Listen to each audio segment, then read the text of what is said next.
So hello everyone, my name is Saim and you are watching our YouTube channel inside scholar academy. तो कैसे हैं आप? I hope each and everyone is fit, fine, fantastic, fabulous. तो जैसा अभी पीछे दो चैप्टर हो गए मैथ के। 10th क्लास का मैथ हमने स्टार्ट किया था, नई सीरीज। वैसे सीरीज में ऐसे कोई सीक्वल से कोई चैप्टर नहीं कराया है, रैंडमली चल रहा है सब। मतलब ऐसा है कि जो चैप्टर ज्यादा टिपिकल लगते हैं बच्चों को, उन पर ज्यादा फोकस करने की कोशिश की। जैसे पॉलिनोमियल इजी था, लेकिन फिर भी अब दोबारा से ट्रिग्नोमेट्री पर आते हैं। ट्रिग्नोमेट्री हमने पहले पढ़ा दिया है आपको, इंट्रोडक्शन टू ट्रिग्नोमेट्री। अब हमारा चैप्टर क्या है? Some applications of trigonometry. ठीक है भाई, इसका लेक्चर 1 है ये आज। आई होप 1 में ही कंप्लीट हो जाए, नहीं होता है तो 2 देखेंगे, कोई प्रॉब्लम नहीं है। 3 देख लेंगे, वो तो अपने हाथ की बात है, कितना भी करा लेंगे। लेकिन पढ़ाने की कोशिश ऐसे रहेगी कि हर स्टूडेंट को समझ में आए। ठीक है, बिल्कुल बेसिक से चलेंगे। तो जैसा हमने पढ़ा था, हमने टेबल पढ़ी थी ट्रिग्नोमेट्रिक, उसका बहुत ज्यादा यूज है इसमें, है ना। और मोस्टली तो देखो रेशियो की जो टेबल थी, ट्रिग्नोमेट्रिक टेबल, उसी का ही यूज है।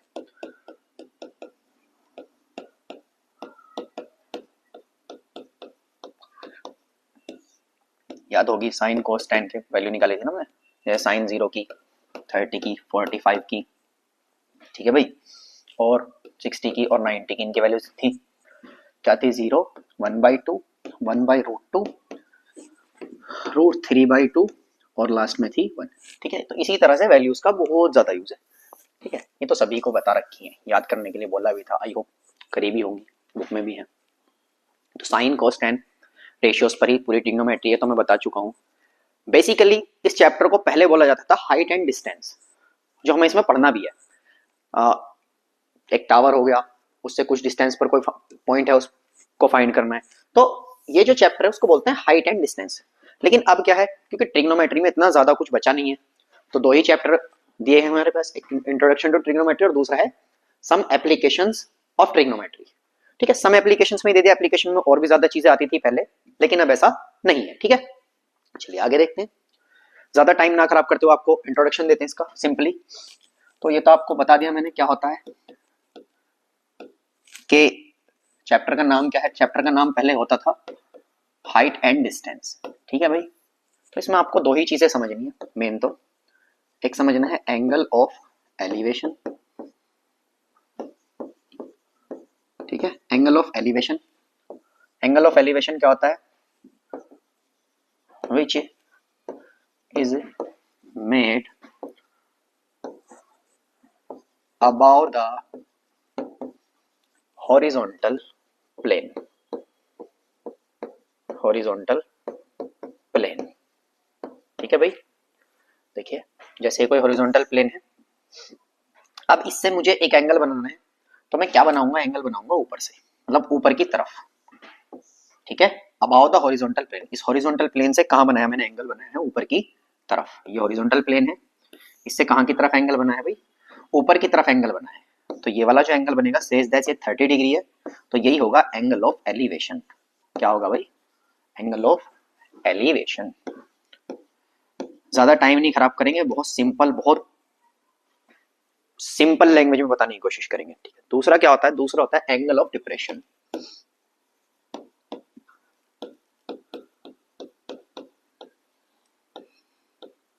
एंगल ऑफ डिप्रेशन क्या होता है? जो हॉरिजॉन्टल प्लेन से नीचे की तरफ बनता है।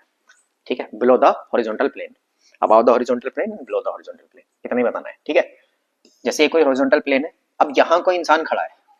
ठीक है ना, यहाँ पर हाइट एंड डिस्टेंस की बात हो रही है। सपोज दैट यहाँ मैं खड़ा हूँ, मैं ऊपर की तरफ देखूं, मैंने ऊपर की तरफ देखा, तो जब मैं ऊपर की तरफ देख रहा हूँ, तो जो एंगल मेरी आई से बन रहा है वो कैसा है? Angle of elevation. अब मैं नीचे की तरफ देखूं, तो जो नीचे की तरफ देखने पर मेरी आंख से एंगल बन रहा है, उसको बोलेंगे एंगल ऑफ डिप्रेशन।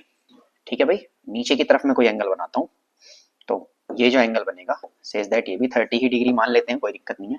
तो ये क्या होगा? ये होगा एंगल ऑफ डिप्रेशन। ठीक है भाई, एंगल ऑफ एलिवेशन पर मोस्ट ऑफ द क्वेश्चंस है, एंगल ऑफ डिप्रेशन पर कम है। ठीक है, और अकॉर्डिंग टू सिंपली जो हमने पढ़ा है, पढ़ रखा है सभी ने। देखिए ये कोई टावर था, उसके ऊपर मैं खड़ा हूँ, खड़े होकर मैंने नीचे की तरफ देखा, तो मेरे पास एंगल ऑफ डिप्रेशन बना। अब 9th क्लास में आप सभी ने पढ़ा होगा कुछ एंगल्स होते हैं, अल्टरनेट इंटीरियर एंगल होते हैं, कोरिस्पोंडिंग एंगल होता है, उसमें से अल्टरनेट इंटीरियर एंगल के अकॉर्डिंग ये एंगल और ये एंगल इक्वल होगा, तो यहाँ भी कितना होगा 30 होगा। मतलब मोस्ट ऑफ द वैल्यूज में कोई डिफरेंस नहीं होगा, वैल्यू सेम रहेगी।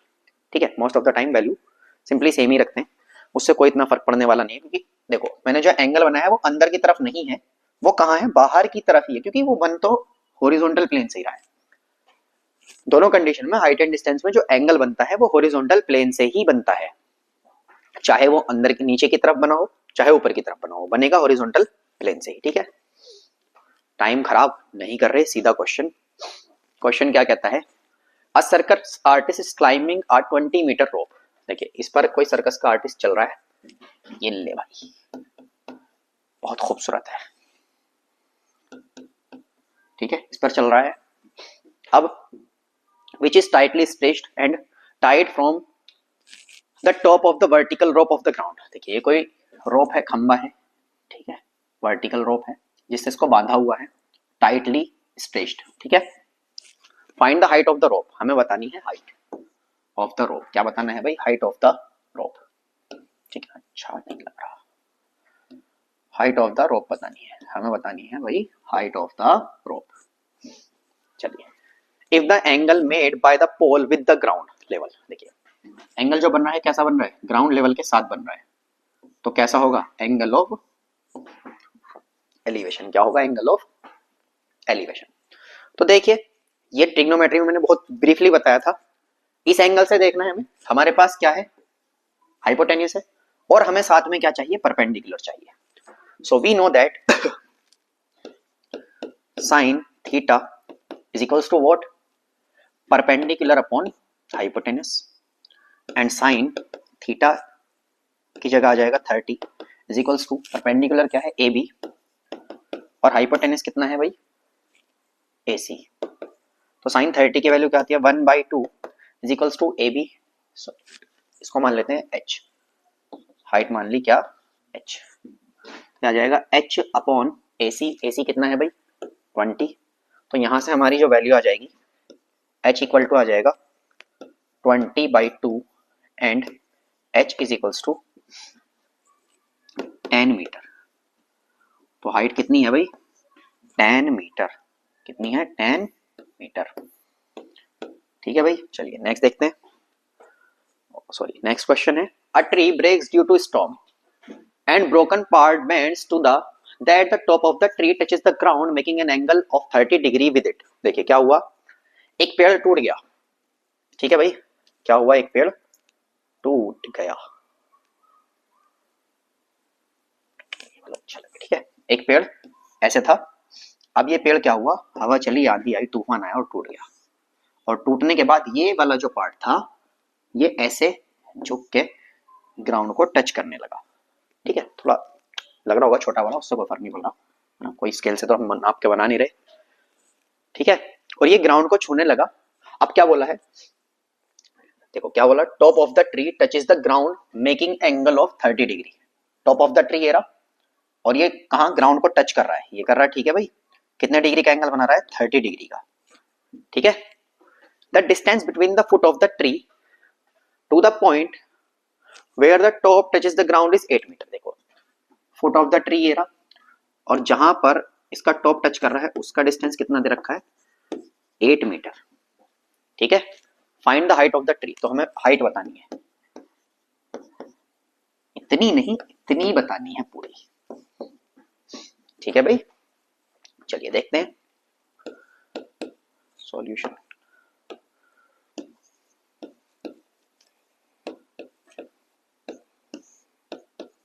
हमें पता है, all we know that, we all know that, इसके सामने वाला एंगल निकालना है हमारे पास, हाइपोटेन्यूस नहीं है लेकिन हमारे पास बेस है, ना तो हाइपोटेन्यूस है और ना ही हमारे पास परपेंडिकुलर है, और हमें चाहिए दोनों। क्योंकि देखो क्या हुआ है, ये पार्ट जो टूटा है ब्रेक डाउन होने के बाद, ये पार्ट ही ग्राउंड को क्या कर रहा है, टच कर रहा है, तो हमें ये वाला पार्ट भी चाहिए, हाइट तो पूरी निकालनी है, और ये वाला पार्ट भी चाहिए, मतलब कि हमें हाइपोटेन्यूस भी चाहिए और परपेंडिकुलर भी, तो हमें दोनों चाहिए। तो हम लगाते हैं फॉर्मूला, लगाएंगे तो cos थीटा का, किसका लगाएंगे भाई, cos थीटा का। हमें पता है cos theta is equals to what, base upon hypotenuse, base upon hypotenuse, और cos थीटा की जगह कितना है 30 इज इक्वल्स टू क्या आ जाएगा, बेस कितना है, क्योंकि इसके साथ साथ देख रहे हैं तो ये बेस है, यहाँ लेते हैं A B C and D, ठीक है भाई। और हमें पता है we know that C D equal to क्या है ए सी, ये दिया गया है क्वेश्चन में, क्योंकि वही पार्ट जो है नीचे मिल रहा है, ठीक है। चलिए देखते हैं cos 30 equal to base upon hypotenuse, base कितना है ए बी और हाइपोटेनस कितनी है ए सी, ठीक है। तो cos 30 की वैल्यू क्या होती है √3/2 is equals to A B कितना है 8 अपॉन ए सी, हमें फाइंड करना है। तो यहाँ से हमें ए सी की अगर वैल्यू निकालना चाहो तो ए सी इक्वल टू आ जाएगा, या √3 ए सी इक्वल टू आ जाएगा 2 × 8 और 2 8 = 16, A C is equals to आ जाएगा 16 डिवाइडेड बाय √3, ये अपॉन में चला जाएगा, कितना है 16 अपॉन √3। अच्छा √3 को हम बाद में रेशनलाइज कर लेंगे, कोई प्रॉब्लम नहीं है, फिलहाल इतना ही छोड़ देते हैं, ठीक है।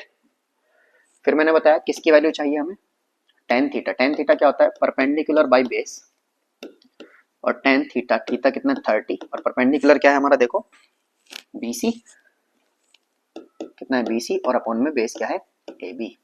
तो मैं यहाँ से वैल्यू निकाल सकता हूँ, tan 30 की वैल्यू होती है बच्चों 1/√3, कितनी होती है 1/√3 is equals to BC। BC कितना है, BC इज H, हाइट चाहिए अपने को, और डिवाइडेड बाय AB, AB कितना है 8, तो H इक्वल टू क्या आ जाएगा 8 अपॉन √3। तो अगर मुझे क्या चाहिए टोटल हाइट, क्या चाहिए भाई टोटल हाइट, जैसे मैंने अभी पीछे बताया आपको, हमें क्या चाहिए, हमें चाहिए टोटल हाइट, क्या चाहिए टोटल हाइट। तो टोटल हाइट निकालने के लिए हम क्या देखते हैं, हमारे पास ये वाली हाइट भी है और ये वाली भी है, क्योंकि हमारे पास AC है और मैंने बताया था AC इक्वल क्या है CD, तो ये भी है।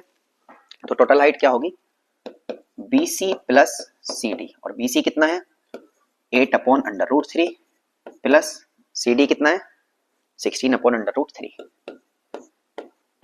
तो हमारी जो वैल्यू आएगी वो आएगी 24 अपॉन √3। अब करेंगे rationalise for the final answer, है ना, बार बार करते अच्छा सा नहीं लगता, ठीक है। क्या है 24 अपॉन √3, और रेशनलाइजेशन के बारे में मैं पहले बता चुका हूँ, अपॉन में रूट की वैल्यू नहीं चाहिए, तो √3 से मल्टीप्लाई ऊपर और √3 से मल्टीप्लाई नीचे, तो ये आ जाएगा 24 √3, और √3 की √3 में मल्टीप्लाई होगी तो आएगा 3 से 24 कैंसिल आउट, तो आ गया 8 √3 मीटर में, ठीक है भाई। This is the total height of the tree, ठीक है भाई। चलिए आगे देखते हैं। A contractor plans to install 2 slides for the children to play in a park। एक कॉन्ट्रैक्टर ने क्या किया, सोचा कि मैं पार्क में बच्चों के खेलने के लिए 2 स्लाइड लगाऊं, ठीक है भाई।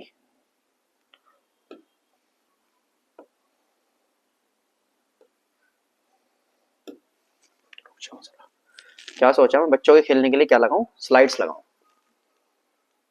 ठीक है। चलिए देखते हैं।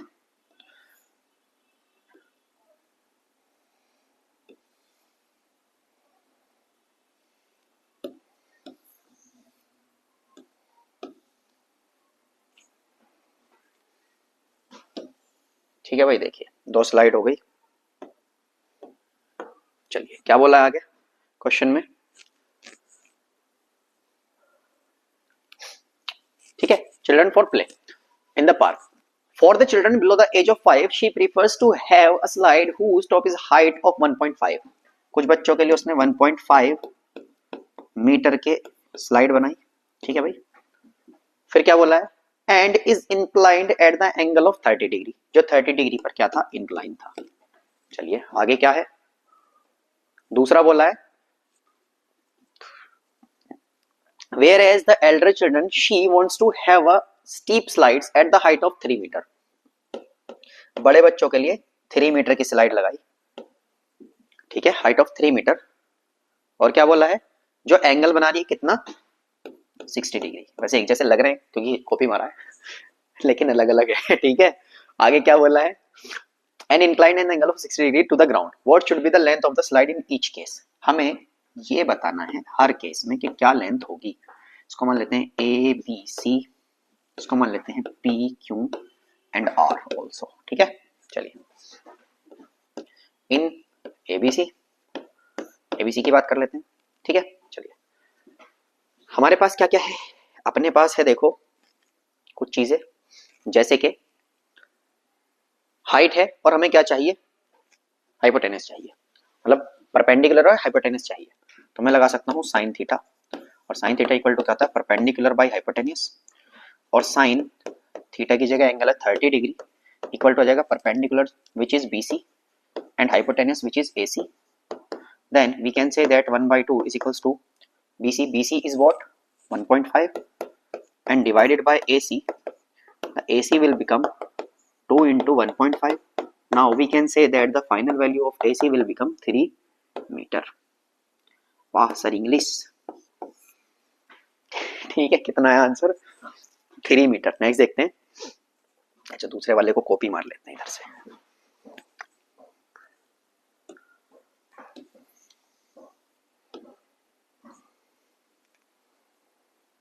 ठीक है भाई, चलिए देखते हैं।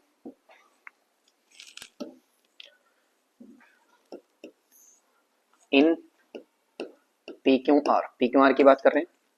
पी क्यू आर में अगर आप ध्यान से देखें तो हमें फिर से क्या चाहिए, स्लाइड चाहिए, स्लाइड की लेंथ चाहिए, मतलब हाइपोटेनस चाहिए। तो फिर से फॉर्मूला लगाएंगे, sine theta is equals to perpendicular by hypotenuse, sine theta, theta is what 60 degree is equals to perpendicular, perpendicular is 3 और hypotenuse is P R. Sine 30 equal to sine 60 equal to root 3/2 equal to 3 by P R. So P R will become 3 into 2 by, sorry ऐसे नहीं ऐसे नहीं ऐसे नहीं, एक line और लिखते हैं, इधर क्रॉस मल्टीप्लाई होगी, root 3 P R equal to 3 into 2 and P R will 2 into 3 by root 3। और मैं 3 को क्या लिख सकता हूँ भाई, I can write the 3 root 3 into root 3। तो 3 को हम लिख सकते हैं क्या, रूट 3 इंटू रूट 3, मैं पहले भी बताया था, root 3 into root 3 is what 3, ठीक है, into 2 divided by root 3, root 3 will cancel out the root 3, then PR will become 2 under root 3. The value of slide is 2 under root 3, ठीक है metre, and this is your answer, ठीक है भाई। Okay रुकिए एक minute.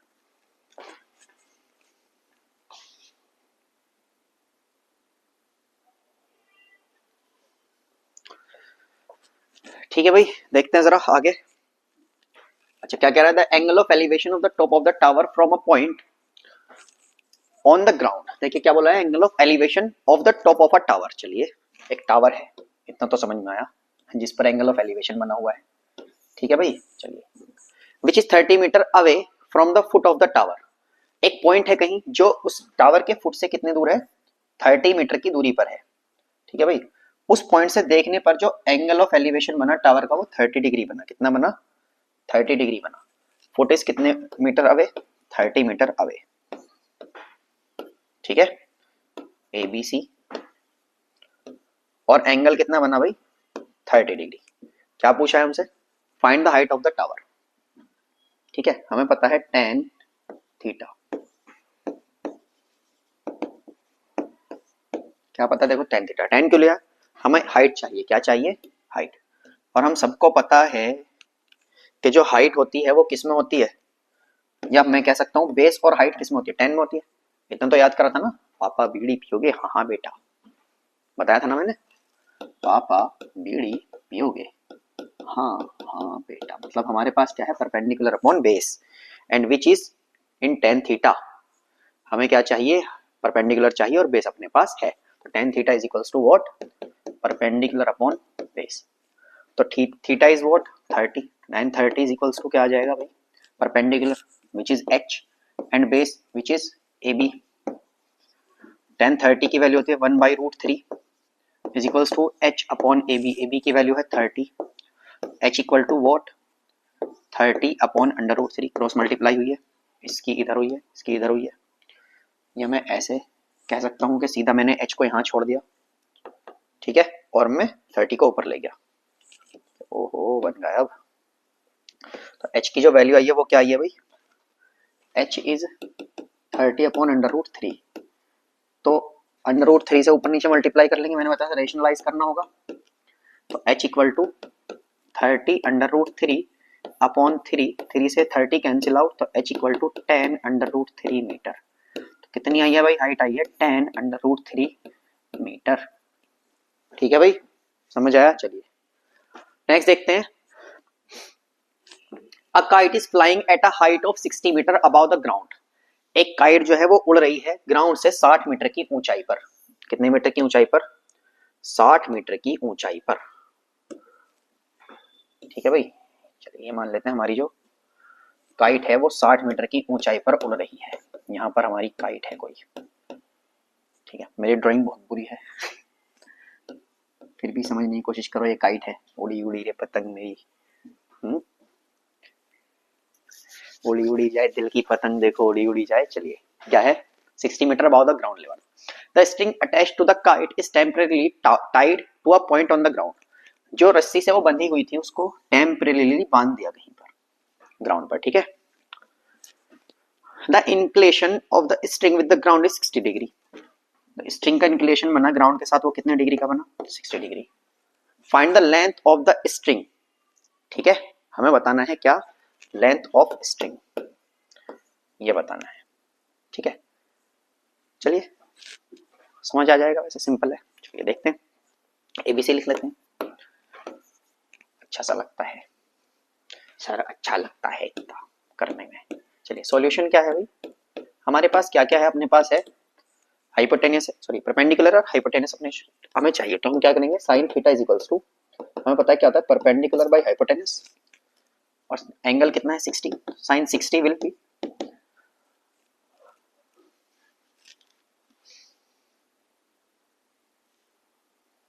ठीक है sine 60 will be perpendicular is BC upon hypotenuse is AC. 60 is root 3 by 2 is equals to BC. BC is what, 60 and AC is what we need, AC. तो multiply करते हैं cross, under root 3 AC is equals to आ जाएगा 2 into 60. AC will become 2 into 60 divided by root 3. Rationalisation root 3 by root 3. तो अब यहां से हमारी जो वैल्यू आएगी वो क्या आएगी, AC is equals to 2 into 60 into under root 3 divided by 3. Now AC will be 40 under root 3 metre. तो जो लेंथ थी स्ट्रिंग की वो कितनी थी, 40 अंडर रूट 3 मीटर। कैलकुलेशन आनी चाहिए, थोड़ी प्रैक्टिस करेंगे अपने आप आ जाएगी। ठीक है भाई, अच्छा सवाल है, थोड़ा टिपिकल है, देखते हैं। A 1.5 meter tall boy is standing at the some distance from a 30 meter tall building. एक बिल्डिंग है which is 30 meter tall। ठीक है भाई, एक बिल्डिंग है कितनी, 30 मीटर टॉल है। अबे यार 30 मीटर टॉल बिल्डिंग है, ठीक है। चलिए, और एक 1.5 मीटर का लड़का वहां खड़ा है कहीं दूरी पर, 1.5 मीटर, ठीक है भाई। चलिए अब क्या बोला है, the angle of the elevation from the his eyes to the top of the building increases from 30 to 60। देखो क्या बोला है, the angle of elevation from his eyes to the top of the building increasing from 30 to 60 as he walks towards the building.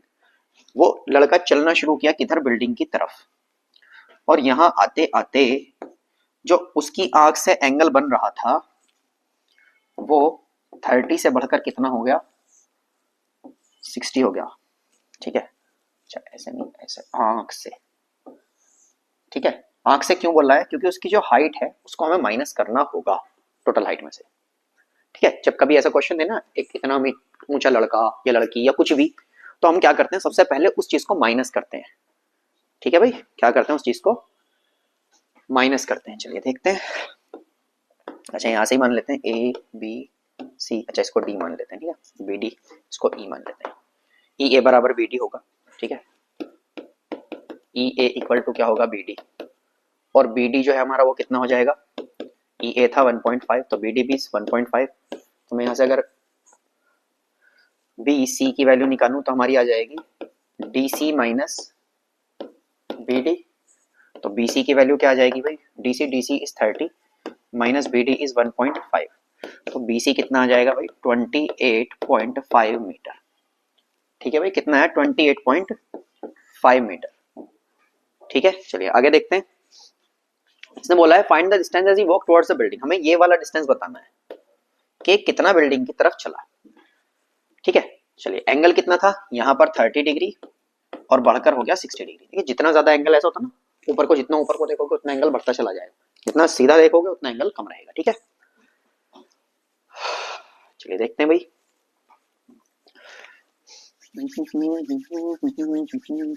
तो हमारे पास height तो दोनों condition में आ गई। ठीक है, तो पहले हम 1060 में फॉर्मूला लगाएंगे, जो हमारे पास ये वाली वैल्यू आ जाएगी। ठीक है, इस वाली वैल्यू को मान लेते हैं यहाँ से यहाँ तक x। ठीक है, चलिए ट्राइंगल बन रहा है ना, क्या क्या के लिए हमने ए बी सी डी ई और यहाँ मान लेते हैं f। इसको कॉपी कर लेते हैं आगे के लिए। चलिए थोड़ा सा यहाँ कर लेते हैं।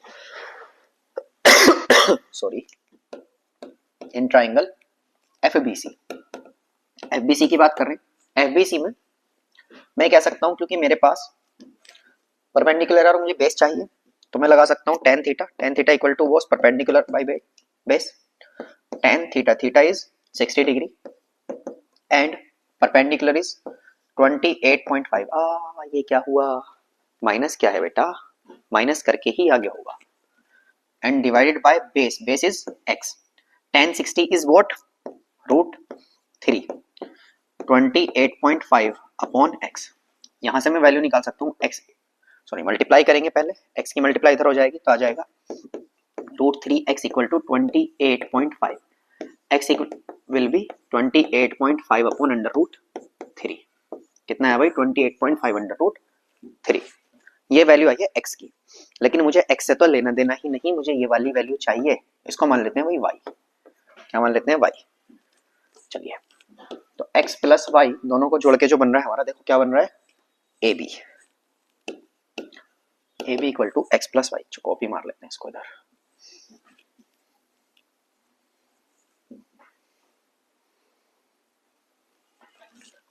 चलिए, अबे ये क्या कर दिया भाई।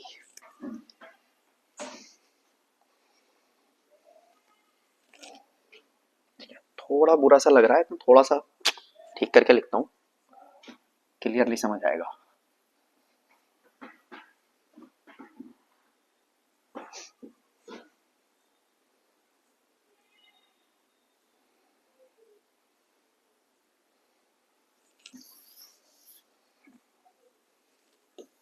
क्या ही कर दिया है भाई।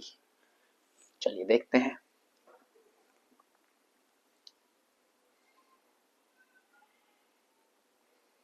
देखिए ये वैल्यू है y की, किसकी है, y की, यहां से यहां तक। ठीक है, और हमारे पास ये वैल्यू थी a की, तो a b जो आएगा वो क्या आएगा a x प्लस वाई। ठीक है, x प्लस वाई, और अपने पास x की वैल्यू तो है ही पहले से ऑलरेडी। चलिए बाद में बात करेंगे उसकी। हम देखते हैं इन ट्राइंगल ABC की अगर मैं बात करूं तो tan theta equal to perpendicular upon base ही होता है। Tan theta is what 30 degree is equals to perpendicular कितना है 28.5।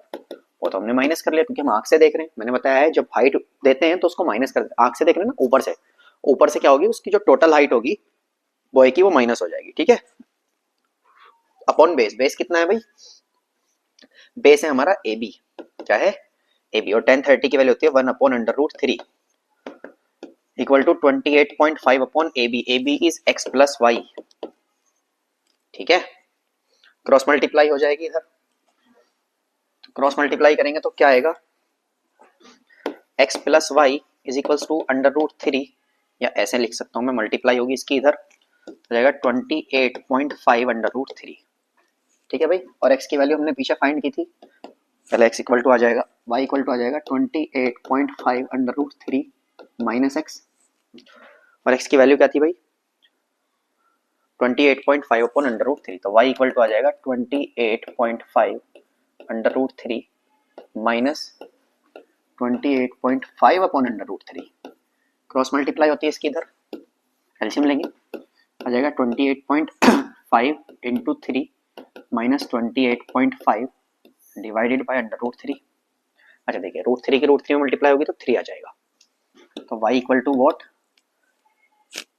3 5 15 और 3 8 70 28 24 और 24 और 125, ठीक है भाई, और 3 2 6 और 2 8 minus 28.5 and divided by what, √3। y will become कितना आ जाएगा भाई, चाहते तो हम कॉमन भी ले सकते थे, माइनस होकर 2 2 2 मल्टीप्लाई हो जाती, तो आएगा तुम्हारा कितना आएगा 57 माइनस करके अपॉन में √3।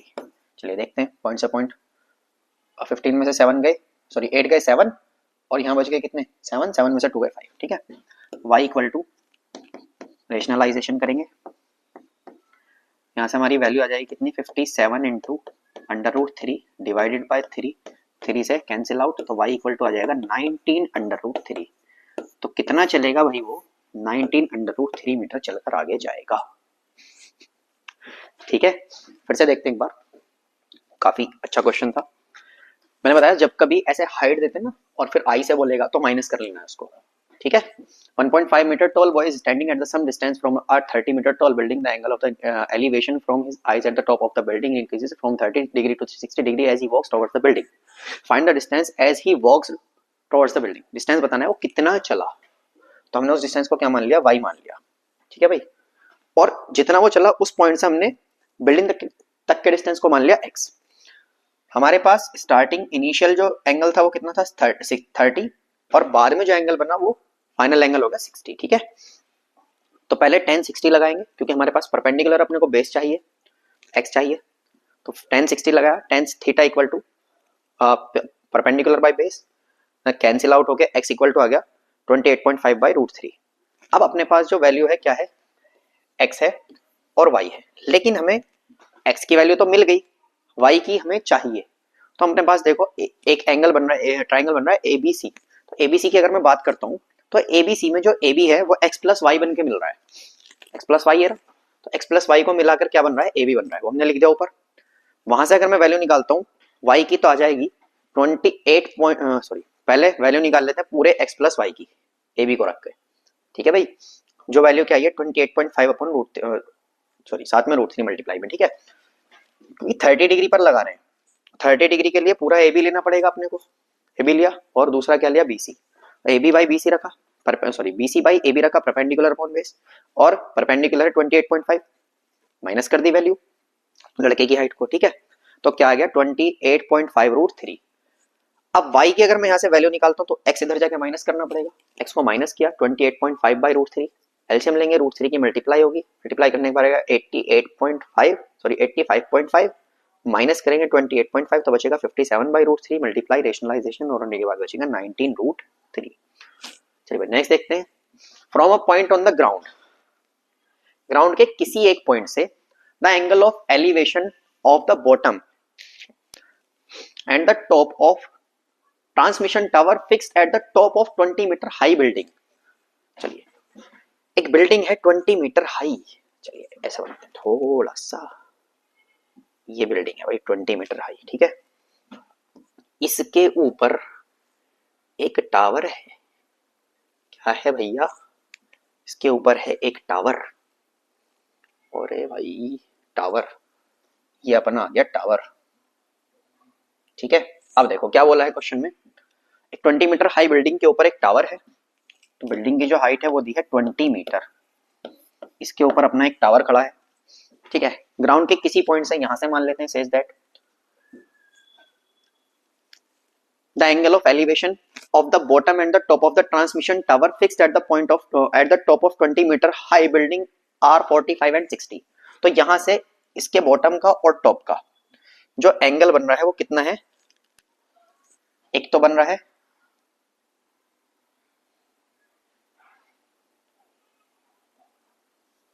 45 और एक बन रहा है 60, ठीक है भाई। क्या पूछ रहा है, find the height of the tower, tower की हाइट बतानी है, ठीक है। क्या बतानी है भाई, हाइट ऑफ टावर। देखिए ये मान लेते हैं A B C then D, क्या क्या है 45 और 60, तो ये वैल्यू कितनी है 45 और ये है 60। सर आपने ये वाली 45 क्यों नहीं ली? देखो पहले तो बोला गया है कि टॉप की जो है वो 60 है और बॉटम की जो है वो 30 है, 45 है, लेकिन कॉमन सेंस की बात भी है एक अपनी, जो मैं पहले बता चुका हूं कि जब हम हाइट देखते हैं तो जितना दूर होता है, जितना ऊपर देखते हैं उतना ज्यादा एंगल होता है, ठीक है। चलिए तो मैं लिख लेता हूं इन ट्राइंगल एबीसी, एबीसी की बात कर लेते हैं पहले। तो एबीसी के लिए मतलब यहां तक की वैल्यू देख रहे हैं, ठीक है। चलिए ऐसे बना लेते हैं, ये है भाई एबीसी, ठीक है। तो एबीसी में कितने डिग्री का एंगल बन रहा है 45 डिग्री का। तो अपने पास क्या है परपेंडिकुलर है, क्या चाहिए बेस, तो 10 लगाएंगे, tan theta equal to perpendicular upon base, tan theta is 45 equal to perpendicular is 20 and base is all we need. tan 45 की वैल्यू होती है 1 equal to 20 upon base, base equal to कितना आ जाएगा 20 मीटर। कितना आया भाई बेस, बेस आ गया इसका 20 मीटर। अब अगर मैं पूरी हाइट की बात करूं तो जो पूरी हाइट होगी वो क्या हो जाएगी, ये हाइट ले लेते हैं h, क्या ले लिया h, तो कंप्लीट हाइट हो जाएगी h प्लस 20, क्योंकि ये हाइट 20 है तो कंप्लीट हाइट क्या हो जाएगी, टोटल हाइट हो जाएगी h plus 20, total height equal to h plus 20। और हमें पता है tan थीटा इक्वल टू क्या होता है परपेंडिकुलर अपॉन बेस, और हम बात कर रहे हैं किसकी, इन ट्राइंगल एबीडी, एबीडी की बात कर रहे हैं। tan theta, theta is what 60 equal to perpendicular, perpendicular क्या है हाइट मतलब h प्लस 20 और बेस कितना आया था पीछे 20, और tan 60 की जो वैल्यू होती है वो क्या होती है √3 इक्वल टू आ गया h प्लस 20 डिवाइडेड बाई 20, 20 की मल्टीप्लाई इधर होगी 20 √3 इक्वल टू h प्लस 20।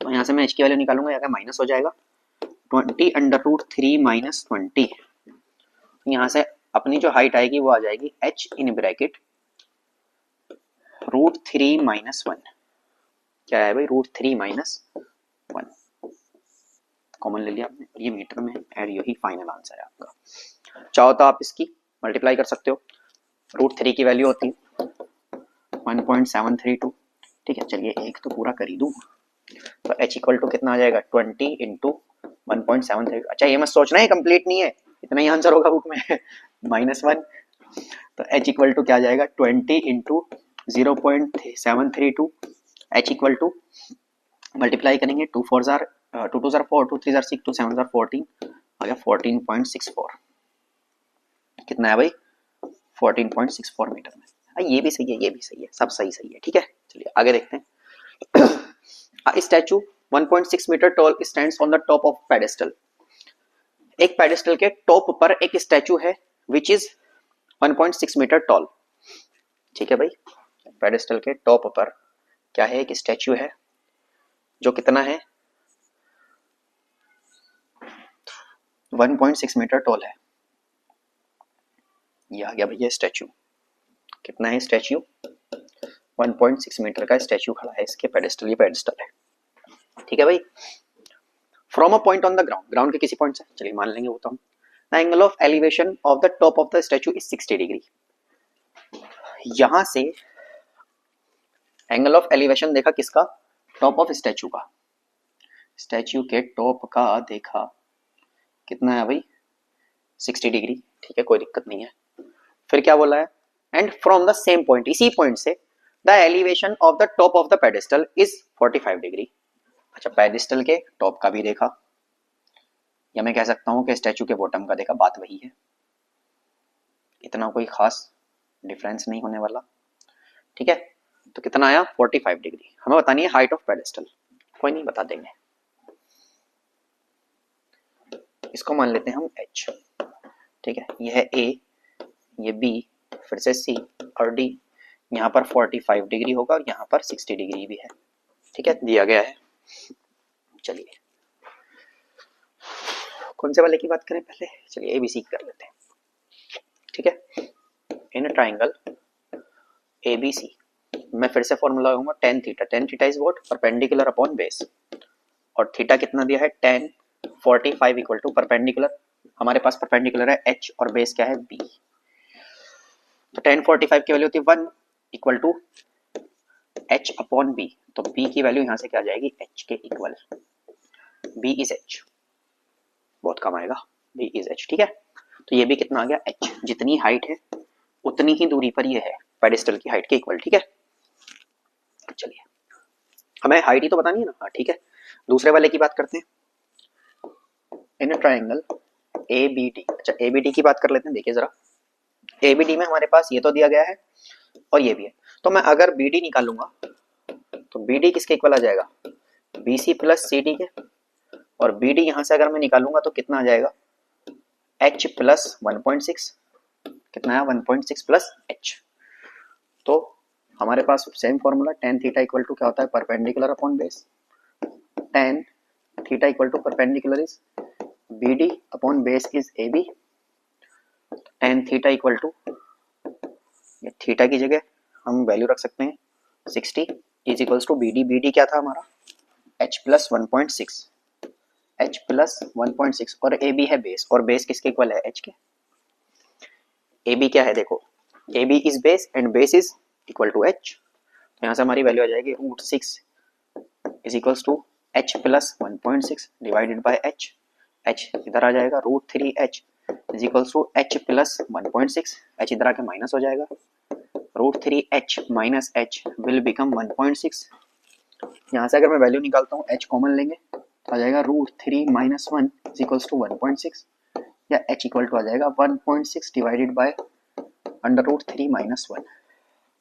देखिए रूट अपॉन में नहीं आना चाहिए, मजबूरी है, रेशनलाइजेशन करना पड़ेगा, अंडर रूट 3 प्लस 1 से ऊपर मल्टीप्लाई और अंडर रूट 3 प्लस 1 से नीचे मल्टीप्लाई, यहाँ से वैल्यू आ जाएगी H is equals to 1.6 in bracket under root 3 plus 1 divided by under root 3 का स्क्वायर माइनस 1 का स्क्वायर, तो यहाँ से हमारी वैल्यू क्या आएगी 1.6 in bracket under root 3 plus 1 divided by 3 minus 1, यहाँ से हमारी जो h की वैल्यू आ जाएगी वो क्या होगी 1.6 in bracket under root 3 plus 1 divided by 2, 2 से कैंसिल आउट, तो h की फाइनल वैल्यू आ जाएगी 0.8 in bracket under root 3 plus 1, चाहे तो आप वैल्यू रख के मल्टीप्लाई भी कर सकते हैं, ये मीटर में आया है and that is your final answer, ठीक है भाई।